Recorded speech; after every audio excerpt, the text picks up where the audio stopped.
እስኻት ትሪኦ እስኻት ትውለደሉ ልቢ ዘዳሉ ጾሙን ጸሎትን ሱባኤን ግበረልና ሰላም ጀሚርካ ብሰላም አፈጸመና መዓዝ ቁርር ምሕረት ዘውርድ ግበረልና እዚ ጀሚርናዮ ዘለና ዓመት ድማ እግዚአብሔር አምላኽና ጽቡቕ ምጅማር ግበረልና ሳኻ ብስምካ ጀሚርና ምሳኻ ክንውድእ ድማ እስካ ሓግዘና ብምሕዳስ ሓሳብና ንልወጠሉ ኣብ ክንድና ዓለም ንዓኻ ንመስለሉ መንፈስ ንዓብየሉ ይስጋ ረጊጽና መንፈሳዊ ነገር ኃይል እንረኽበሉ ፍቃድና ገዲፍና ፍቃድካ ነተግብረሉ ዓመት ግበረልና መዓዝ ዝቆረሉ ምሕረት ዝወርደሉ ኣብ ዓለም ሰላምን ህድኣትን ርግኣትን ዝበዝሓሉ ዘመን ድማ ግበረልና ነዞም ኣብ ልብያ ኣብ ባሕሪ ሒሎም ዝበሃል ደሎ ወገናትና ድማ እግዚአብሔር አምላኽና ንኩሎም ንስኻ ኣስማቶም ትፈልጦም ኢኻ እሞ ስግኦም ባሕሪ ውሒጥዎ ነብሶም ንስኻ ትቕበል ነብሶም ንስኻ ትቕበል ነብሶም ንስኻ ትቕበል ኣብ ሓዘን ዘለው ኩሎም ድማ ንጽንናዕ ኸባኻ እሞ ንስኻ ጸናንዓልና እዚ ናይ ሓደ ክልተ ሰባት ናይ ውልቀ ሰባት ሓዘን ኣይኮነን ናይ ሃገር ናይ ኩሉ ህዝቢ ሓዘን እሞ ይኣክል በለልና يأكل بلنا يأكل بلنا عرفنا نقمطل ጊዜ ምጻልና أملخنا كم محرت كم بر كم بدلنا يتخيدنا نحن عبيتي بزبدلنايو ህፃናት አይበልዑ አይሰተዩ ይقزعሉ ይقዘፍሉ ይقصعሉ ዘለው نحن بزገበርናየ እማ أملخنا ሕጂውን ይቅረበለልና يأكل بلنا ቅዱስ እግዚአብሔር أملخنا ኣብ ሕማም ዘለው ብጸሎት ዘኩርና ዝበሉና ስማቶም ትፈልጦም ኢኻሞ نقولهم حمامهم أقلل حمامهم فوز سقاي مقلل سبارم صقن حزن زلو صنانا طميات نساء اسرات فتاح ولدنا ينبارك قديس كعبيلنا اوفر زلو دحن يتولنا اما قشا زلو دحن ملسلنا نادينا قدس دنجل مريم امالادنا بناي ملائكه ترادعنا بناي نبياتنا ورياتنا صادقان سمايتاتن صلوتاي تفلينا كاب قدي جورج سمايت بركات رديت فلنا خمتنا وريات زمهار كايم ኣብ ሰማያት ትነብር ኣቦና እናበልና ንጽዋዕካ ኣለና ስምካ ይቀደስ መንግሥትኻ ትምጻእ ዋድካ ኣንተ ኣብ ሰማይ ከምኡ ድማ ንዕለት እንጀራና ሎሚ ሃበና ንሕና ንዝበደሉና በደሎም ከም ዝሓደግናሎም በደልናን ዓውሳናን ደገልና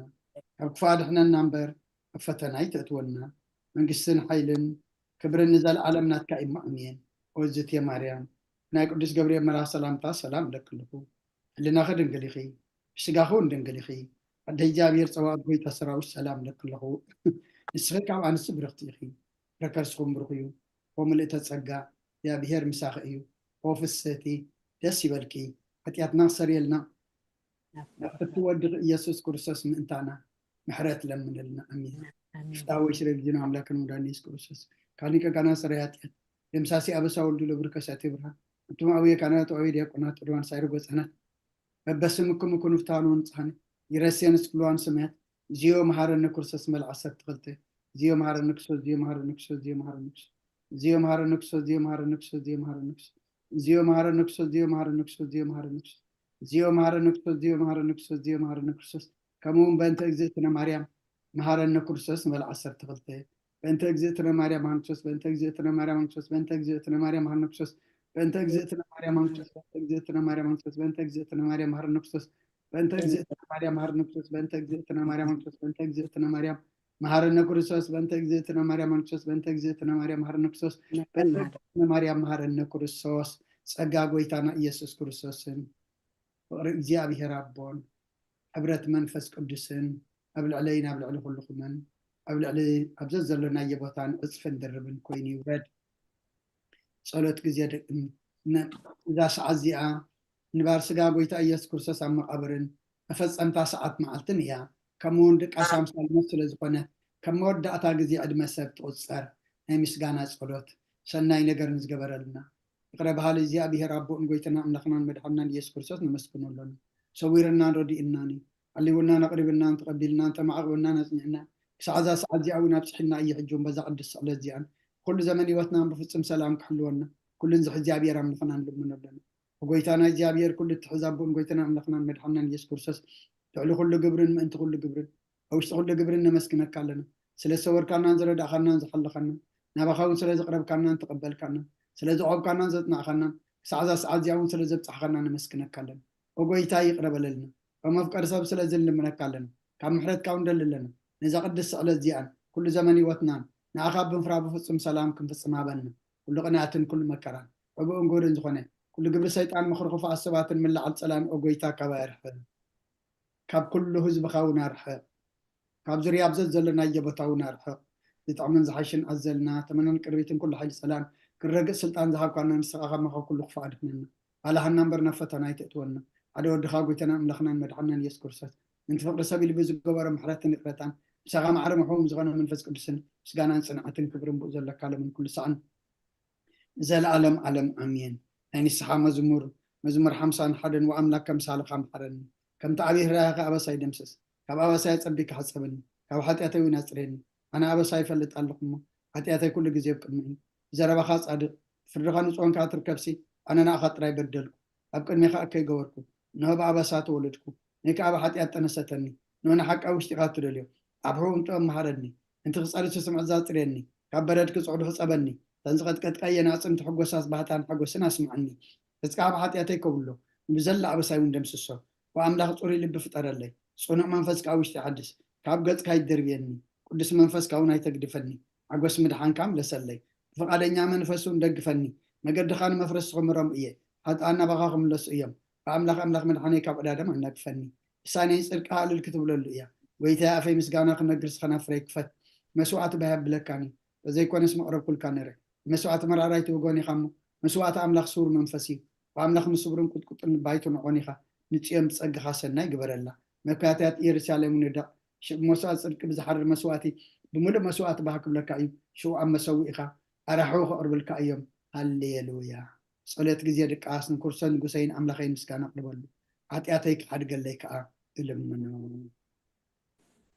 أبي دكتور سقاف مزامر ده تعدل لنا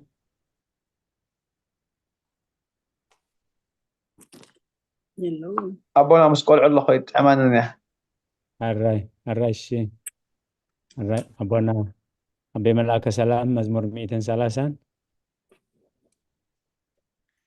أدينا ممر سارة 230 حدن أدينا إلسابيت 230 كلتن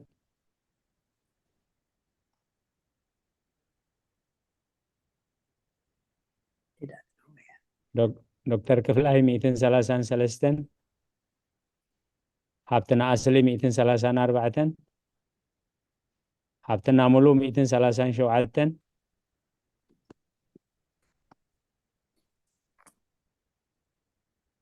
أبونا بملاك سلام 230 شمونتن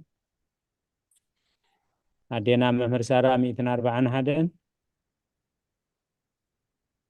أدينا إلسابيت 240 كلتن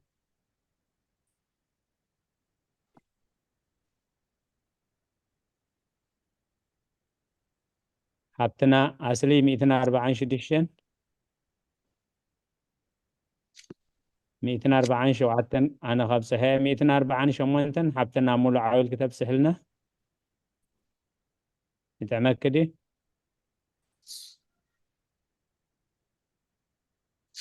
هو كمان الرب نجاوب مثلا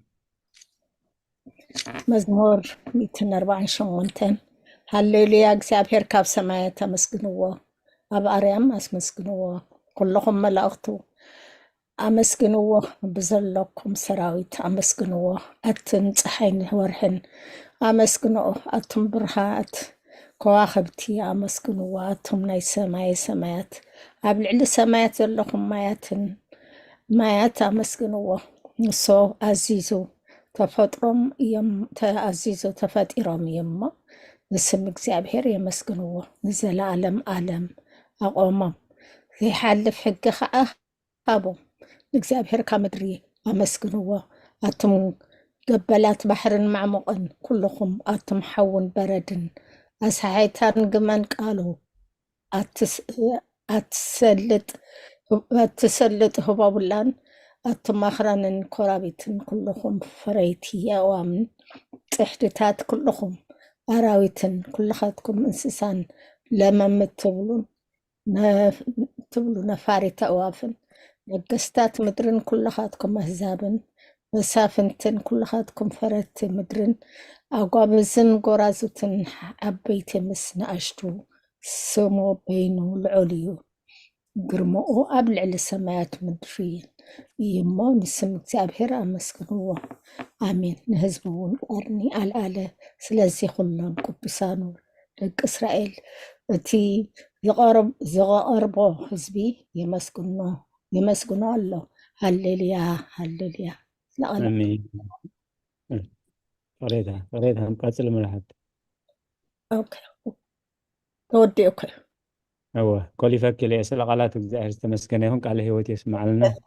ኣሜለይ መስግን ምስጋና ነው ይኹን ቅዱስ እግዚኣብሔር ፀባኦት ፍጹም ሙሉእ ሰማያት ወምድረ ቅዱሳተ ስብሐቲከ እንሆ ድማ ኣብ ኢየሩሳሌም ስምዖን ዝበሃል ሰብኣይ ነበረ ሰብኣይ ዝጻድቕ ንኣምላኽ ዝፈርሕ ምጽናዕ እስራኤል ንጽበ ነበረ መንፈስ ቅዱስ ድማ ነበሮ ነቲ መሲሕ እግዚኣብሔር ከይረኣዮ ሞት ከም ዘርኢ ድማ ብመንፈስ ቅዱስ ተገሊጹሉ ነበረ ብመንፈስ ከዓ ናብ ቤተ መቅደስ መፀ ወለዱ ነቲ ኢየሱስ ህፃን ከም ስርዓት ክገብርሉ ምስ ኣተው ስምዖን ድማ ኣብኡ ይድሓቅፎ ንኣምላኹም ከም ዝናበለ ባርኮ ወጎይታይ ነቲ ንኣሕዛብ ምግላፅ ብርሃን ንህዝብኻ እስራኤል እውን ክብረት ክኸውን ኣብ ቅድሚ ኩሉ ህዝቢ ዘዳለኻዮ ምድሓንካ ዓይንተይ ካብ ረኣያስ ሕጂ ከም ዝዘረባኻ ንባርያኻ ብሰላም ተፋንዎ ኢኻ በለ ምስጋና ንእግዚኣብሔር ኣምላኽ ይኹን ኣሜን ኣብ ክርስቶስ ኣምላኽና ሴራ ኣቦኻን መንፈስ ቅዱስን ደምን ኩሉ ሰዓን ይሰግደልካ ኣሎና ኣሜን امين قال هي يسمع لنا عدينا ኤልሳቤጥ ክፍልታት ጸሎት ክፍልታት ጸሎት እሺ እነሆ ኣብ ቅድሚ እቲ ቅኑዕ ፈራዲ ክቐውም ተዳልየ ኣለኹ እቲ ኣብ ምግጋይ ዝሓለፈ ዕድመይ ንኹነኔን ንፍርድን ብቑዕ ስለ ዝኾነ ብብዝሒ ሓጢኣተይ ርዕድን እንቅጥቀጥን ኣለኹ ግን ከን ነፍሰየ ገና ኣብ መሬት ትነብሪ ካብ ሃለኹሲ ተነስሒ ምክንያቱ መሬት ኣብ መቃብር ኣይውድሶን እዩ ኣብ ሞት ከዓ ዝገብሮ የልቦን ኣብ ገሃነም እውን ዘመስግኖ የልቦን እሞ ካብ ደቃስ ትህኪት ተንሲእኪ ናብ መድሕንኪ ብንስሓ ኦ ኣምላኸይ መሓረንን ኣድሕነንን እናበልኪ ተማሕፀኒ ስብሃት ብኣብን ወልድን መንፈስ ቅዱስን ይኹን امين قال هي يسمع لنا ኣሜን حبتنا رزنت موال سب زي ودا عند زخون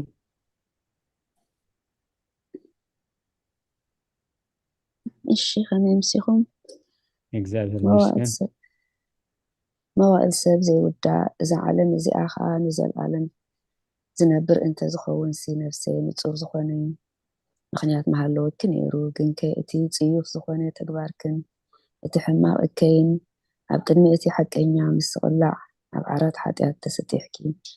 ኣብቲ ሸለልተኛን ከዳዕን ስጋኺ ከለኺ እንታይ እዩ እቲ ትህብዮ መልሲ ኦ ክርስቶስ ኣምላኸይ በቲ ኣዝዩ ዘፍርሕ ፍርድኻ እንስንብድ ነቲ ዘለኣለማዊ ፍርድኻ እንብርከኽ በቲ መለኮታዊ ነፀብራቃዊ ብርሃንካ ንቀጥቅጥ ኣለኹ ኣነ ሕሱም ድኑስ ኣብ ዓራተይ ደቂሰ ዘለኹ ኣብ ሂወተይ እውን ዘይጉድስ ዝኾንኩ ናይቲ ተቐባል ቀረፅ ኣብነት ብምውሳድ ኣፍ ልበይ እናወቃዕኩ ኦ ኣምላኽ ኣነ ገበነኛ እየ እሞ ይቕረበለለይ ይብል ኣለኹ ይዘኒ ወዘልፈኒ ወለዓለም ዓለም ኣሜን الهيوت يسمع لنا رزنة حبتنا صوت ايكون بروفايل كأ أبيه ربارخ الرأي حبتنا أصلي أونس هيت دينجل الرأي كم يمسكون كورا صدرة እግዚአብሔር ይመስገን منين قال هي وتسمعنا قال هي وتسمعنا أونس هيت دينجل ናባርያኺን እቲ ቅልጡፍ ጽላል ረድኤት ዘርግሒ ነቲ ኣብ ሓልናይ ከም ማዕበል ዝገላበጥ ክፉእ ሓሳባት ካበይ ኣርሕቅን ነታ ሕምምቲ ነፍሰይ በክንቲ ኣዝያ ሓለዋታት ጠፊእዋ ኣሎ እሞ ናብ ጸሎትን ምንቕቓሕን ኣበግስ ይዕነ ምክንያቱ ንስኺ ከዓሊትን ምሕረት እትልመን ዓላይት ኣደ ኢኺ ኣደ ምንጪ ሂወት ንጉሰይን ኣምላኸይን ጎይታ ኢየሱስ ክርስቶስ ተስፋ ኢኺ ሃሌሉያ ኣሜን آمين قال هيوت يسمع لنا حاونا دكتور كفلاي وقويتا بزاليت زيانا عمو ጎይታ በዛለይቲ እዚኣ ንዓሞ ብዘይ ሓጢኣት ክንሓትር ሓልወና ኣምላኽ ኣቦታትና ንስኻ ብሩኽ ኢኻ በረኸትካ ኣዝዩ ብዙሕ እዩ ቅዱስ ስምካውን ንዘለዓለም ክብሪ ዝመልኦ እዩ ኣሜን ጎይታ ከምቲ ኣባኻ ተወኪልናያ ዘለና ምሕረትካ ከምኡ ትኹነልና ኣዒንቲ ኩሉ ንዓኻ ይፅበያ ኣለዋ ንስኻ ከዓ ኣብ እዋኑ ምግቢ ትህቦም ኣምላኽናን መድሓኒናን ተስፋ ኩላ ወሰናት ምድሪ ስምዓና ጎይታ ንስኻ ኢኻ ካብዚ ዓለት እዚ ንዘለዓለም ተድሕነናን ተዕቆበናን ኣሜን ጎይታ ብሩኽ ኢኻ እሞ ፍርድኻ መሃረኒ ጎይታ ብሩኽ ኢኻ እሞ ሓቅነትካ እርዳእኒ ጎይታ ብሩኽ ኢኻ እሞ ክብርኻ ኣብርሃለይ ጎይታ ምሕረትካ ንዘለዓለም ይነብር ጎይታ ንዓይ ተግባር ኢድካ ካብ ወለዶ ናብ ወለዶ መዕቆብየ ስለ ዝኾንካ ኣይትንፀገኒ ጎይታ ንዓኻ በዲለየ እሞ መሓረንን ነፍሰይ ኣድሕናን እናበልኩ ጽሊ ኣለኹ ጎይታ ያባኻ ተወኪል ኣለኹ እሞ ኣድሕነኒ ፍቓድካ ክገብር ከዓ መሃረኒ ንስኻ ኣምላኸይ ፈልፋለ ህይወት ኢኻ ብብርሃንካ ድማ ኢና ብርሃን ንርኢ ምሕረትካ ናብቶም ዝፈልጡኻ ክብርኻ ከዓ ናብ ቁንዓት ልቢ ትምጻእ ጸጋን በረኸትን ምስጋናን ብሓቂ ናትካ እዩ ቅድሚ ዓለም ዝነበርካን ንዘለዓለም እትነብር ዘለኻን ኣቦን ወድን መንፈስ ቅዱስን ንዓኻ ምስጋናን ውዳሴን ግርማን ይግባእ ሎምን ኩሉ ሳዕን ንዘለዓለም ኣሜን ልዑል ጎይታ ብኣኻ ምእማንን ንስምካ ምዝማርን ሰናይ እዩ እሞ ምሕረትካ ጽባሕ ሓቅነትካ ድማ ለይቲ ለይቲ እዘንቱ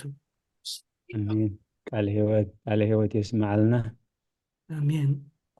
ኣዴና መምህር ሳራ ውዳሴ ስሉስ ቅዱስ እሺ አቦይ መርጌታ ቅዱስ እግዚአብሔር ቅዱስ ኃያል ቅዱስ ሕያው ዘይመውት ካብ ቅድስት ድንግል ማርያም ዝተወልደ መሃረና ቅዱስ እግዚአብሔር ቅዱስ ኃያል ቅዱስ ሕያው ዘይመውት ኣብ ዮርዳኖስ ተጠምቀ ኣብ ልዕሊ ዕፀ መስቀል ምእንታና ዝተሰቕለ መሃረና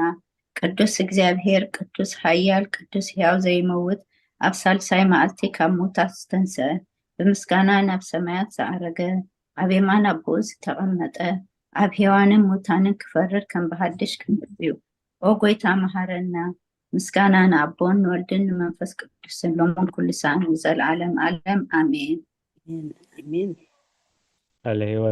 ህይወት ይስማዓልና ስሉስ ቅዱስ መሃረና ስሉስ ቅዱስ መሃረና ስሉስ ቅዱስ መሃረና ጎይታ ኃጢአትና ከደገልና ጎይታ በደልና ይጸብጽበልና ጎይታ አበሳና ይዕረበለልና ጎይታ ንሕማት ካብ ፀሓይ የማመት ቅዱስ ሚካኤልካ ፈውሶም ጎይታ ነቶም ዝመቱ ቦታትና ነዴታትናን ኣሕዋትናን ሓትናን ከዓ ነፍሶም ኣዕርፍ ካብ ኃጢአት ንጽፎንካ ጎይታ መሃረና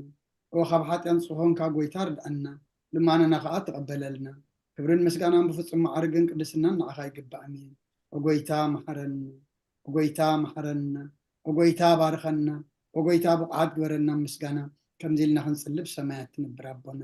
ስምካ ይቀደስ መንግስትካ ትምጻእ ፈቃድካ እንተ ኣብ ሰማይ ከምኡ ድማ ምድሪ ዕለትን ጌራና ለማህበና ኣና ንዝበደሉና በደሎም ከም ሓደግናሎም በደልና ንዕሳና እንደገልና ኣብ ክፋልሕነና እምበር ኣብ ፈተና ይተእትወና መንግስትን ሓይልን ክብርን ንዘለዓለም ናትካ ኢማ ኣሜን ወግዝቴ ማርያም ብናይ ቅዱስ ገብርኤል መልኣክ ሰላምታ ሰላም ልክልኹ ሕሊናኸ ድንግል ኢኺ ብስጋኹን ድንግል ኢኺ ኣደይ እግዚኣብሔር ፀባኦት ጎይታ ሰራዊት ሰላም ለክልኹ ንስኺ ካብ ኣንስቲ ብርክቲ ኢኺ ፍረ ከርስቦም ብርኽ እዩ ወምልእተ ጸጋ እግዚኣብሔር ምሳኺ እዩ ወፍስቲ ደስ በልኪ ኃጢአትና ሰሪየልና ናብ ፍቲ ወድኺ ኢየሱስ ክርስቶስ ምእንታና ምሕረት ለምነልና ኣሜን አሜን ቃል ህይወት ይስማዓልና ሓብትና ዕልልታ ምስጋና ንቅድስቲ ድንግል ቅድስት ምልእተ ጸጋ ኩሉ ግዜ ድንግል ዝኾንኪ ወላዲት ኣምላክ ኣደ ክርስቶስ ሰላም ንብለኪ ምእንቲ ሓጢአትና ተሓድገልና ናብ ፍቅሪ ወድኺ ጸሎትና ኣርግልና